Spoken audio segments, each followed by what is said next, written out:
Jika mobil Mercedes W11 pada video kami sebelumnya dikenal sebagai mobil F1 paling kencang yang pernah dibuat, maka mobil Red Bull RB19 disebut-sebut sebagai mobil F1 paling dominan dalam sejarah modern dengan raihan yang nyaris sempurna, mencetak rekor 21 podium tertinggi dari 22 balapan dengan persentase kemenangan mencapai 95%. Di saat tim-tim lain masih bergulat dengan masalah teknis dan performa yang belum konsisten di sepanjang musim, Red Bull justru menciptakan senjata fenomenal yang mungkin tidak akan pernah tertandingi lagi di masa mendatang. Jadi pada video kali ini, kita akan mencari tahu rahasia di balik dominasi Red Bull RB19 di musim 2023. Para insinyur Red Bull tidak menciptakan RB19 dari awal, melainkan tim mengembangkan monster sebelumnya, RB18, yang sudah terbukti kencang di sirkuit, lalu kemudian membawanya hingga batas maksimal.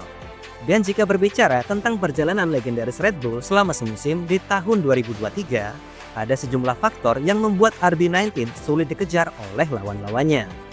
Filosofi aerodinamika RB19 adalah tentang kontrol dan konsistensi, di mana Red Bull sedikit memodifikasi kemiringan wishbone atas menjadi lebih tinggi ketimbang mobil RB18. Sehingga perubahan ini membuat level suspensi menjadi lebih besar dan membuat Red Bull dapat mengatur ketinggian mobil dalam posisi mengerem yang nantinya berpengaruh terhadap konsistensi downforce.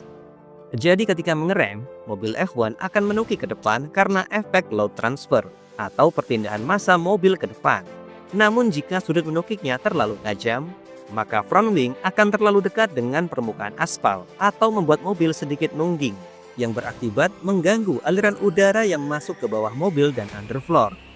Maka untuk mencegah load transfer yang berlebihan, Red Bull membuat geometri suspensi depannya dengan efek anti-dive yang cukup ekstrim untuk mempertahankan sasis tetap lurus saat mengerem, mencegah mobil kehilangan downforce saat memasuki tikungan, dan memberikan RB19 keseimbangan yang bagus di berbagai karakteristik sirkuit. Sementara di suspensi belakang adalah kebalikannya, di mana Red Bull menggunakan efek anti-squat untuk mencegah bagian belakang mobil terkompresi berlebihan, dan juga berperan sebagai anti-lift yang mencegah bagian depan mobil terangkat saat berakselerasi. Sehingga kombinasi dari anti-squat dan anti-lift tidak hanya membuat RB19 tetap stabil saat keluar tikungan, tetapi juga membuat mobil lebih mudah meraih top speed. Maka dengan sistem adaptif tersebut, Red Bull dapat menyetel ride height atau ketinggian lantai RB19 dengan sangat rendah, tanpa khawatir floornya terkikis berlebihan. Dan karena sasisnya kini menjadi lebih stabil dan seimbang, maka mobil mereka dapat menghasilkan downforce yang lebih konsisten dalam jumlah besar, terutama saat melalui tikungan. Di bagian sidepod, desain inletnya masih familiar dengan bentuk persegi yang merupakan evolusi dari RB18. Namun jika melihat model undercutnya, RB19 menampilkan desain undercut yang besar dan terbilang ekstrim, dengan tujuan untuk meningkatkan kapasitas aliran udara yang nantinya memberikan energi tambahan di bagian bawah bodi dan diffuser. Dimensi undercut RB19 yang begitu dalam juga menawarkan efek venturi di area tersebut yang seolah-olah bertindak sebagai floor kedua. Sementara letukan downwash yang mengarah ke belakang sidepod juga dibuat sedikit lebih agresif untuk meningkatkan efisiensi aliran udara yang mengarah ke area cup bottle. Modifikasi lain di RB19 yang membuat mereka begitu superior adalah ubahan pada sistem sayap belakang yang menjadi lebih efisien secara aerodinamika, di mana Red Bull mengoptimalkan interaksi melalui 3 elemen, yaitu sayap belakang, beam wing, dan diffuser, yang kemudian membuat Verstappen mampu melaju lebih kencang di trek lurus ketimbang Mercedes atau Ferrari sekalipun. Sistem DRS milik Red Bull sebenarnya tidak terlalu istimewa. Namun ketika flapnya dibuka, sistem ini menyebabkan downforce di bagian belakang berhenti dengan mulus, sehingga mengurangi banyak drag yang tidak dimiliki mobil lain. Dan inovasi ini pun membuat RB19 begitu overpower di trek lurus dengan keunggulan kecepatan mencapai 10 hingga 20 km per jam saat DRS terbuka. Pada 3 elemen inilah, Red Bull mencoba memaksimalkan penggunaan DRS melalui detail-detail kecil, di mana yang pertama, mereka membuat ujung sayap belakang RB19 dengan lekukan yang lebih mulus dibandingkan Mercedes atau Ferrari. Dan detail dari slot gap di Red Bull juga nampak selaras dengan sudut lekukan sayap belakang dan membuat jarak di antaranya tidak terlalu jauh. RB19 juga tidak memiliki separator yang terpasang pada slot gap seperti yang terlihat di sayap belakang Ferrari atau Mercedes. dengan alasan bahwa sparator tersebut akan menutup celah ujung sayap belakang ketika DRS terbuka, yang berarti celah-celah yang tertutup tersebut otomatis akan menghasilkan lebih banyak drag saat DRS diaktifkan. Saat kondisi wet race, kita biasanya melihat vortex atau pusaran angin yang terbentuk dari sudut sayap belakang. Maka dari itu, semua detail-detail kecil di sayap belakang RB19 ini yang mungkin terlihat sepele, bertujuan untuk mengurangi pusaran angin tersebut, yang kemudian dapat meningkatkan efisiensi airflow dari keseluruhan mobil, baik saat DRS terbuka maupun tertutup.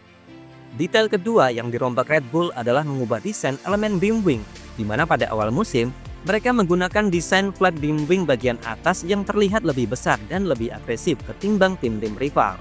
Namun di Grand Prix Arab Saudi, Red Bull melangkah lebih jauh dengan desain beam wing tunggal yang seolah-olah menyatu dengan diffuser, dan terbukti bisa mengurangi drag atau hambatan udara secara maksimal ketika DRS terbuka. Dan hebatnya lagi, meskipun memakai single beam wing, Red Bull masih jago dalam mengelola downforce yang dibutuhkan RB19 saat menikung. Jadi ketika flap DRS tertutup, aliran udara dari beam wing dan diffuser akan dilontarkan ke atas seperti yang terlihat saat kondisi wet race. Namun ketika DRS terbuka, aliran udara dari beam wing akan berhenti menghantam airflow dari flap sayap belakang yang terbuka. Sehingga momen ini pun mengurangi kekuatan beam wing dalam menghasilkan downforce, yang otomatis mengurangi drag dan menambah top speed. Kombinasi tiga elemen ini pun membuat RB19 seakan-akan memiliki tiga jenis DRS atau sebut saja triple DRS yang sangat powerful, yaitu dari DRS utama, lalu di setiap sudut sayap belakang, dan elemen beam wing yang digabung bersama diffuser, sehingga membuat efek pengurangan drag saat DRS terbuka menjadi lebih besar daripada jika ketiganya harus bekerja sendiri-sendiri. Bagian floor juga menjadi senjata utama Red Bull.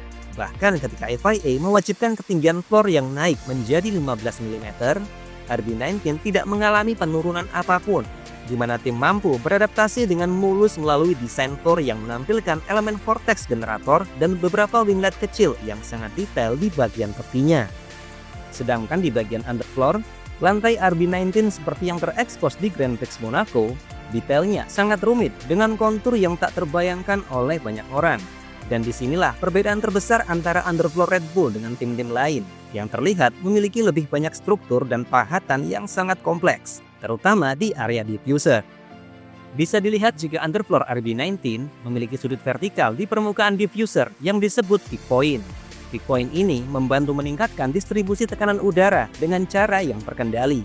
Dan karena sudutnya dapat menciptakan puncak kecepatan aliran angin, maka daya hisapnya pun sangat tinggi, sehingga menciptakan lebih banyak downforce ketika DRS tertutup. Sementara di bagian tengah floor, RB19 mempunyai 3 lekukan rumit di setiap sudut terowongan yang disebut step, di mana step ini akan menciptakan vortex atau pusaran angin yang akan mencampur aliran udara lemah dan kuat di dekat dinding tengah, sehingga membuat diffuser bekerja lebih keras dan memungkinkan downforce yang lebih besar.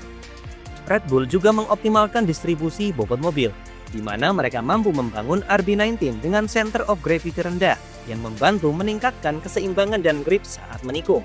Lalu hal ini kemudian diintegrasikan dengan mesin Honda yang powerful dan handal, sehingga membuat RB19 menjadi monster yang nampaknya tidak memiliki kelemahan. Kesuksesan RB19 bukan hanya berasal dari bagaimana Red Bull mampu mengeksekusi semua inovasi teknis mereka dengan sempurna, tetapi juga tentang performa tim-tim rival yang tidak konsisten atau naik turun di sepanjang tahun, meskipun sudah melakukan update besar-besaran di pertengahan musim. Dimulai dari Mercedes yang memilih untuk mempertahankan konsep minimalis zero pod mereka, di mana desain radikal tersebut pada awalnya memang terlihat menjanjikan di wind tunnel. Namun kenyataannya Mercedes W14 menjadi tidak stabil, sangat berat, dan bahkan tidak pernah mencapai potensinya.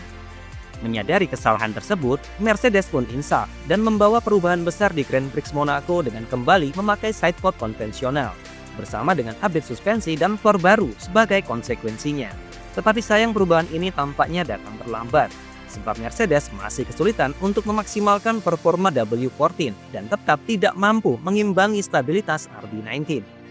Sementara kasus Ferrari sedikit berbeda, namun hasil akhirnya tetap sama, di mana tim memulai musim 2022 dengan cukup kuat di bawah Red Bull.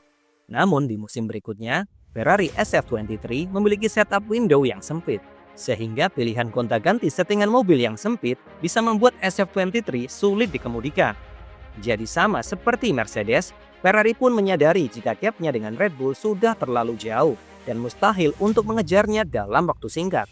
Oleh sebab itu, mereka pun menggeser pengembangan mobil ke arah 2024 lebih awal. Sehingga hal ini pun membuat Red Bull hampir tidak memiliki pesaing terkuat yang mampu memberikan perlawanan secara konsisten. Meski RB19 adalah mobil luar biasa, tetapi peran Max Verstappen tidak bisa diabaikan. Sebab dirinya sudah membuktikan mampu memaksimalkan potensi RB19 di berbagai kondisi balapan, baik cuaca kering maupun wet race.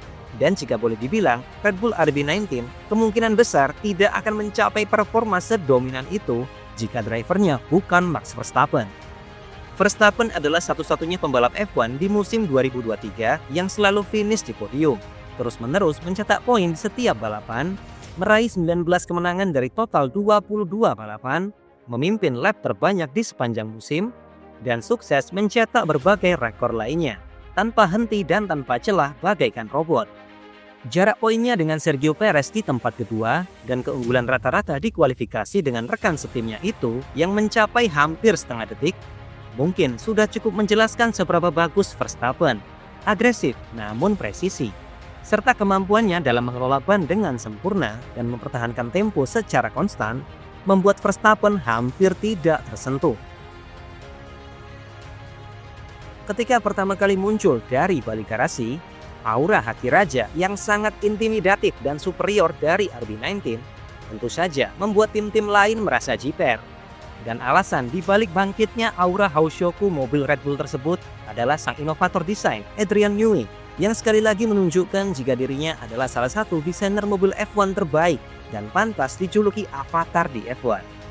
Adrian Newey tahu bagaimana cara membaca regulasi.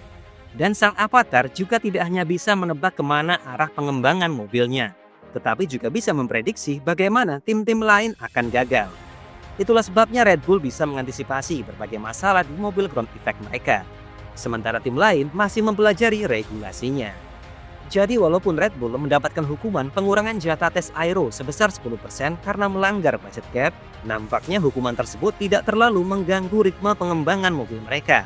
Karena sebagian besar pekerjaan desain dan simulasi untuk RB19 sudah selesai dikerjakan di sisa waktu musim 2022, menghasilkan performa yang dominan di awal dan menyempurnakannya secara efisien di musim berikutnya. Lantas apa pendapat kalian mengenai performa mentereng Red Bull RB19 yang begitu dominan? Apakah ada faktor lain yang membuat mahakarya dari Adrian Newey tersebut sangat sulit dikejar oleh lawan-lawannya? Silahkan beritahu kami di kolom komentar. Dan jangan lupa berikan like, share, dan subscribe jika menyukai video ini.